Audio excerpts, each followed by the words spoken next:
এখন বাজছে ভোর 4:30। আর আজকে এই সকালবেলাতেই রেডি হয়ে একদম সাজু গুজু করে চলে এসেছি ব্যান্ডেল স্টেশনে। তো যখন রাস্তায় আসছিলাম এত বৃষ্টি হচ্ছিল, তো ওর জন্য আর ভিডিও করা হয়ে ওঠেনি চারপাশটা। আর খুব তাড়াহুড়োর মধ্যেও ছিলাম, জানেন তো। তো এখন এত রাত্রিবেলা হঠাৎ করে বেরিয়ে কোথায় যাচ্ছি, চলুন সেই গল্পটাই আপনাদের সাথে শেয়ার করব। তো এখন আমরা ব্যান্ডেল স্টেশনে চলে এসেছি। আর আমাদের যে গোবিন্দদা আছে সেই আমাদেরকে টোটো করে দিয়ে গেছে। মগরা স্টেশনে গেলেও হতো, কিন্তু তারপরে যদি ট্রেনটা কোনো কারণে ক্যান্সেল থাকে বা মিস হয়ে যায় তখন একটু চাপ হয়ে যাবে। তো ওর জন্য ঠিক করা হলো যে ব্যান্ডেলেই চলে আসা হবে। আর এদিক থেকে আমার মা বাবাকেও নিয়ে নিয়েছি। আর ওই দিক থেকে আমরা চারজন তো আসছি। আর তারপরে আমাদের বাকি আরও যারা টিম মেম্বার আছে সবাই আস্তে আস্তে আমাদেরকে জয়েন করবে। তো এখনই অলরেডি ফোন আলাপ সকলের সাথে শুরু হয়ে গিয়েছে, কে কোথায়, কে কী পড়েছে, কে কী নিয়েছে, এই সমস্ত আলোচনা একদম জোর কদমে চলছে। তো আমরা সকলে মিলে দীঘা যাচ্ছি, প্রায় 31 জন। মানে টোটাল আমাদের টিমে আজকে 31 জন মিলে আমরা দীঘা যাচ্ছি। তো কয়েকজন মানে 6-7 জন আগেই চলে গিয়েছে আগের দিন, আর বাকি যে কয়েকজন রয়েছি 25-26 জন তারা আজকে যাচ্ছি। তো ওর জন্য সকাল সকাল একদম ঘুম টুম থেকে উঠে একদম সাজুগুজু করে একদম ছেলেগুলোকেও ঘুম চোখে উঠিয়ে নিয়েছি। তো ওর জন্য একটুখানি কান্নাকাটি করছে, কিন্তু কি করা যাবে, এতটাই আনন্দ হচ্ছে যে এর জন্য আর এইটুকু ছোট ছোট জিনিসগুলো নিয়ে আর কিছু মাথা ঘামানো হচ্ছে না। তো আপনাদের তো বলেইছিলাম যেহেতু আমার বাবার পায়ে লেগেছে, তো ওর জন্য আমি বাপের বাড়িতে ছিলাম প্রায় মাসখানেকের উপরই হয়ে গিয়েছে। তো এখন বাবার পায়ের প্লাস্টারটা কেটে দিয়েছে। তো বললাম তাহলে আমরা এখান থেকেই যাব। মানে আর এখান থেকে আমার শ্বশুর শাশুড়িও চলে এসেছে। আর আজকে আমরা মামা শ্বশুরদের বাড়ির সকলের সাথে যাচ্ছি। মানে আমার মামা শ্বশুর, আমি শাশুড়ি, আর ওদের 2 ছেলে মেয়ে তো আছেই, আর ওদের সমস্ত ফ্যামিলি, আরও যে সমস্ত মামা মামিরা আছে তাদের ছেলেপুলেরা আছে, সকলে মিলে যাচ্ছি। তো সব মিলিয়ে আজকে আমাদের একদম পুরো জমজমাট টিম। আর আমাদের না জানেন তো ট্রেনটা দিয়েছে 22 নম্বর প্ল্যাটফর্মে। আর আমরা যখন ব্যান্ডেল লোকাল দিয়ে হাওড়ায় নামলাম তখন সেটা নামিয়েছিল আমাদের 2-এতে। তো 2 থেকে 22 অনেকটাই হাঁটা। তো ওর জন্য বাবাকে নিয়ে একটু টেনশন হচ্ছিলো। তো তখন মামা মাইমারা বললো যে আমরা তো ব্যাগ ফ্যাগ নিয়ে চলে যাচ্ছি, কোনো অসুবিধা হবে না, সবাই চলে চল। তো তখন আমরা বললাম যে না, ছেড়ে দাও, তোমরা আস্তে আস্তে এগোও। তো ওখানে যে ব্যাটারি কারগুলো আছে ওগুলোকে বরং একটা বুকিং করে নিই, তো তারপরে ওখানে যাওয়া যাবে। কিন্তু সে করতে গিয়েও আর এক সমস্যা, সে আমরা দাঁড়িয়ে আছি তো আছি, আর গাড়ি আসার নামই করে না, শুধু বলছে আসছি আসছি। তো আমি তো বলছি আমাদের তো ট্রেন চলে যাবে, আপনারা একটু তাড়াতাড়ি আসুন না। তো সে আর কে কার কথা শোনে। আমরা দাঁড়িয়ে আছি, তখন আমরা সকলে বলছি, সকলে আমাদের বলছে তোরা চলে গেলেই ভালো করতিস, আস্তে আস্তে করে হেঁটে চলে যেতে পারতিস, অনেকটাই তো হাতে সময় ছিল। তো এখানে আমরা যে যার বসার জায়গায় চলে এসেছি, আমাদের তো রিজার্ভেশন করাই ছিল। তো ওর জন্য অসুবিধা কিছু হয়নি, সকলে প্রায় একটাই কোচের মধ্যে পড়েছে, আর কয়েকজন একটা পাশের কোচে পড়েছে। তো ওর জন্য সেরকম বিশেষ কিছু অসুবিধা হবে না। আর এই পুরো রাস্তাটা একদম পিকনিকের মতো জমজমাটিভাবে যাব। মানে বাড়ি থেকে সবাই যে যার মতো খাবার বানিয়ে নিয়ে এসেছে।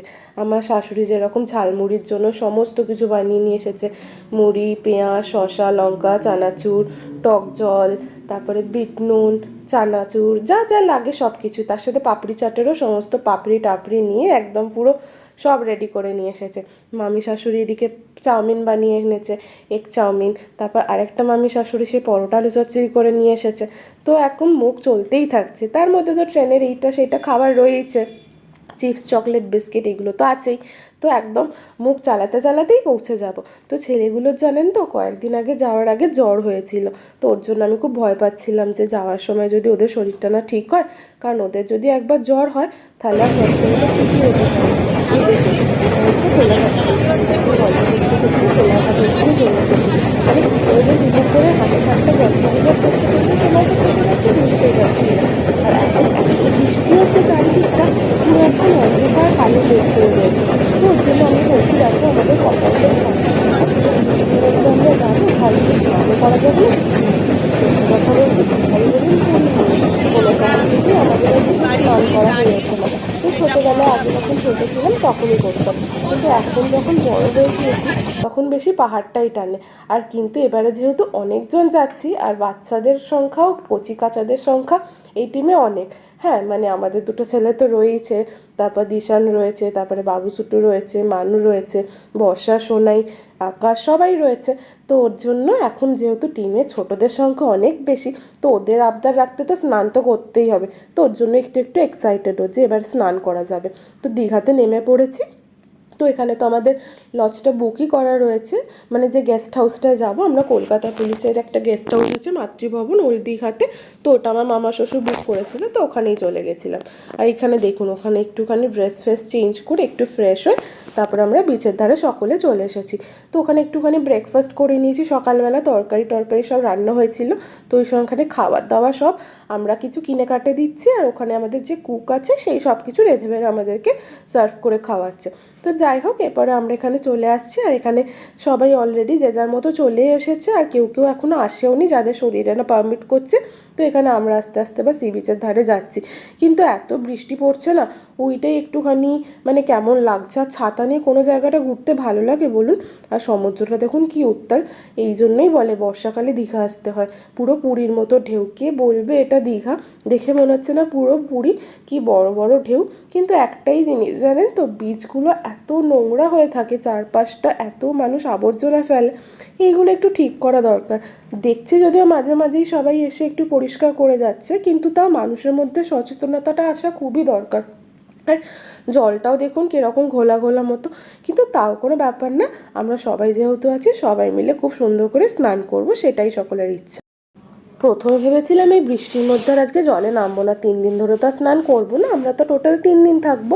তো ওর জন্য ভেবেছিলাম লাস্টের দিনই স্নান করব, কিন্তু সকলকে দেখে আর আটকাতে পারছি না নিজেকে, নামতেই হবে। আর ছেলেগুলো হচ্ছে গিয়ে ভিতর ডিম যাকে বলে। তো এই জল দেখে ওদের আনন্দ কতটা কি হচ্ছে জানি না, কিন্তু ভয় তো ভালো রকমই পাচ্ছে। এটা নিয়ে ওদের দ্বিতীয়বার সমুদ্র দেখা। প্রথমবার তো ভাইজ্যাগে গিয়েছিলাম, তখন যদিও বকুটা জ্বর ছিল। তো আসার আগে যখন ওদের আবার করে জ্বর হয়ে যায়, তো আমাদের তখন খুব টেনশন হয়ে গেছিলো, তাহলে কি এবারেও আগের বারের মতো হবে, তাহলে তো সব আনন্দ মাটি হয়ে যাবে। কিন্তু যাই হোক, সেটা এখন অনেকটাই রিকভার হয়ে গিয়েছে।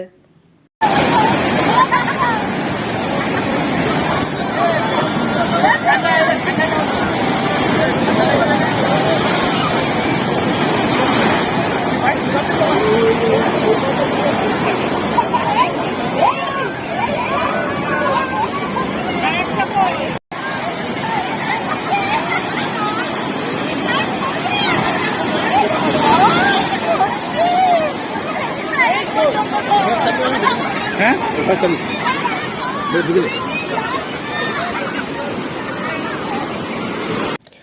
অসম্ভব সুন্দর লাগছে জানেন তো চারপাশটা বসে থাকতে। একটু ঝিরঝির করে বৃষ্টি পড়ছে, ওর জন্য ছাতাটাকে খুলে নিয়েছি। আর সবাই জলে নামবো না নামবো না করে একদম হাফ চান কি ফুল চানই হয়ে গিয়েছে।